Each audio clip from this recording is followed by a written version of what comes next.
Antes do intervalo, a gente estava falando sobre menstruação, mas tem muitas meninas que deixam de ir para a escola quando estão menstruadas porque não tem dinheiro para comprar absorvente. A gente vai falar sobre isso daqui a pouquinho, mas antes eu queria ouvir a opinião da Gabi sobre uma história que a gente separou.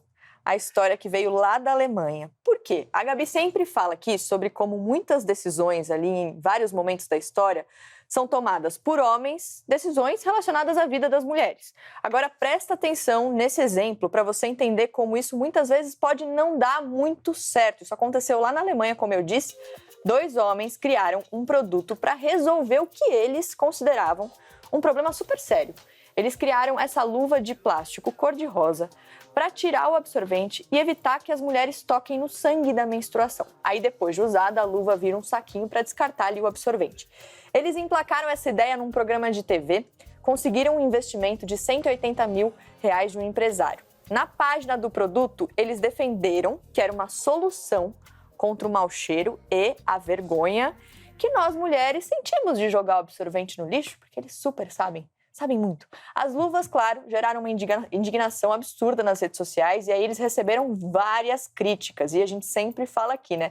A cara da Gabi. A gente vai ouvir a opinião da Gabi já, porque é importante deixar claro, gente, como disse a Miriam, menstruação é saúde. A gente não tem que ter vergonha de jogar o absorvente no lixo. O sangue da menstruação não é sujeira, não existe a necessidade de um produto desse. Esse tipo de pensamento não deve ser incentivado, reforçado. E tem também a questão ambiental que as pessoas apontaram quando falaram das luvas, que, claro, representam ainda mais plástico no lixo. Só para terminar a história, antes da gente ouvir a Gabi, eles tiraram o produto do mercado. Ufa! Acertaram, hein? Ufa. Em uma decisão. Queria aqui uma salva de palmas. Não, quando eu vi a luva também, pensei na questão da sustentabilidade, mas é interessante a questão as mulheres têm vergonha. Então, em vez de a gente educar a nossa sociedade para que as mulheres não tenham vergonha do próprio corpo, de um processo que é absolutamente natural e sintoma de saúde, a gente cria uma luvinha. Não consegui compreender qual é o problema e até fiquei nervosa. A gente tem que resolver. Eu gostaria até de falar que é o seguinte, a gente tem duas políticas brasileiras, 2 deputadas que apresentaram projetos de disponibilização gratuita de absorventes, uma nas escolas públicas nos últimos anos do ensino fundamental e no ensino médio, e outra falando de disponibilização em locais públicos, a deputada Marília Reis, que é do PT, e a deputada Tabata Amaral, enfim, que era do PDT, mas agora tem uma questão ali para resolver. E quando a deputada Tabata Amaral apresentou, ela inclusive milita nesse assunto, fala muito de pobreza menstrual. Eu lembro que, isso eu acompanhei mais de perto, foi um movimento de ridicularização da deputada no Twitter, nas redes sociais. E aí talvez alguém me diga, Gabriela, mas a gente está falando de gasto de dinheiro público. Podemos discutir custo-benefício de qualquer proposta de política pública. É claro, com toda disposição e transparência. Agora, o errado é ridicularizar o assunto como se a falta de acesso das mulheres a esses produtos não fosse um problema. A gente vai falar mais sobre isso. Mas isso revela como os nossos espaços de poder não têm mulheres suficientes para que a gente consiga demonstrar que esse é um problema relevante e que precisa ser enfrentado com seriedade. Então, enfim, a gente pode fazer um paralelo desses homens aí com a luvinha cor-de-rosa e da ausência de mulheres nos espaços de decisão política e como isso pode impactar na vida de mulheres e de meninas no Brasil todo. Já que a Gabi falou sobre pobreza menstrual, foi o que eu disse antes do intervalo. A gente precisa falar sobre a questão de muitas meninas não terem dinheiro para comprar absorvente. Vamos ouvir mais uma vez a Miriam Goldenberg sobre isso. Essa pesquisa que nós fizemos mostrou que a menstruação é um tabu, ainda hoje, para as jovens e para as mulheres, e que a menstruação afeta a confiança das meninas desde a primeira vez que ela ocorre e em todas as outras vezes. Olha, um quarto das meninas pesquisadas já faltaram às aulas porque não tinham absorvente no momento da menstruação. 48% delas não conversaram com ninguém, não disseram que foi por isso que elas faltaram. Elas se sentem, isso eu acho chocante, feias, sujas, com mau cheiro nesse momento e não tem o item básico de higiene para esse momento. 57% das meninas pesquisadas disseram que a primeira menstruação afetou muito a confiança delas no próprio corpo. E o que eu acho importante frisar é um momento em que a menina, simbolicamente, está deixando de ser uma menina para ser uma futura mulher. Isso é pobreza menstrual. É você não ter dinheiro para comprar o absorvente, não poder falar sobre isso e não ter apoio da sociedade, da família, da escola, das instituições e das outras mulheres.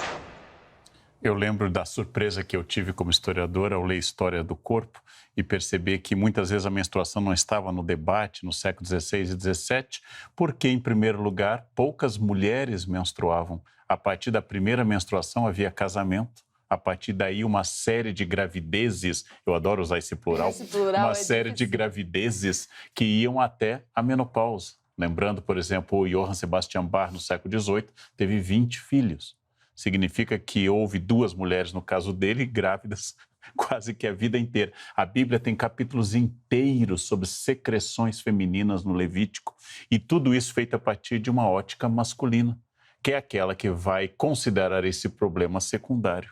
Exatamente porque a pauta feminina não é privilegiada nem por líderes religiosos, quase sempre homens, nem por líderes políticos. E é muito importante como nós criamos metáforas. Eu estava uma vez no Canadá e alguém comentou em Quebec assim, que a menina estava menstruada e ouviu uma expressão: o cardeal está na cidade, le cardinal est en ville. Eu pensei, o que é isso? O cardeal usa roupa vermelha, o cardeal chegou à cidade. Ou seja, essas metáforas... O cardeal chegou à cidade. Chegou à cidade.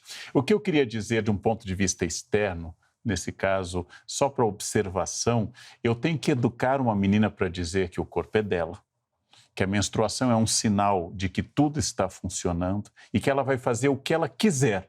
Mas dali, quase até metade para o fim da vida dela, o corpo dela vai lembrar que ela pode escolher uma vez por mês ser mãe, se ela quiser. Se ela quiser. Isto é extraordinário dizer isso para uma menina, né? Ela tem uma lembrança biológica que é uma possibilidade e que ela, no momento que ela achar adequado, com o companheiro que ela escolher, ela pode ou não ser mãe, mas o corpo dela está lhe dizendo, você pode, se você quiser, ou não, você é livre. E eu acho isso extraordinário. Uma feminista disse uma vez, e eu adorei, se os homens menstruassem, haveria disputa de masculinidade. Eu perco 1 litro, eu 2 litros, eu menstruo 15 dias por ano. Acho que é isso. Nós temos que sair da ótica masculina para poder entender essa questão. Eu li um livro inteiro sobre a descoberta da medicina do clitóris no século XVI. Bom, então já tem 500 anos a descoberta, se liga aí. Tem 500 anos a descoberta.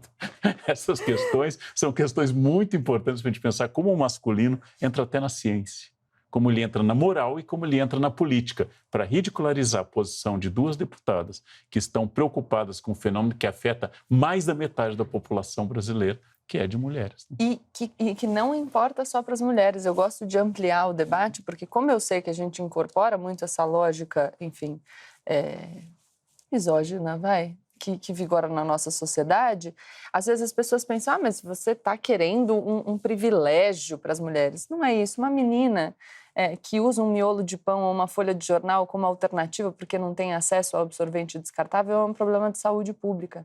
Já que a gente diz que a educação é um consenso no Brasil, uma menina que 5 dias por mês, vamos pensar num ciclo médio, fica menstruada, ela perde 5 dias por mês de aula. Imagina isso num ano. Imagina isso em 5 anos. Imagina depois na entrada dessa menina no mercado de trabalho. E a gente tem dados do IBGE que mostram que as nossas famílias são em grande parte chefiadas por mulheres. Então, esse é um impacto social que a gente tem a partir de uma visão de mundo que desconsidera um problema relacionado ao universo feminino, que é a menstruação. Falar de menstruação não é falar de acesso à higiene básica, não é falar de privilégios para as mulheres, é falar da nossa existência como sociedade, como um todo.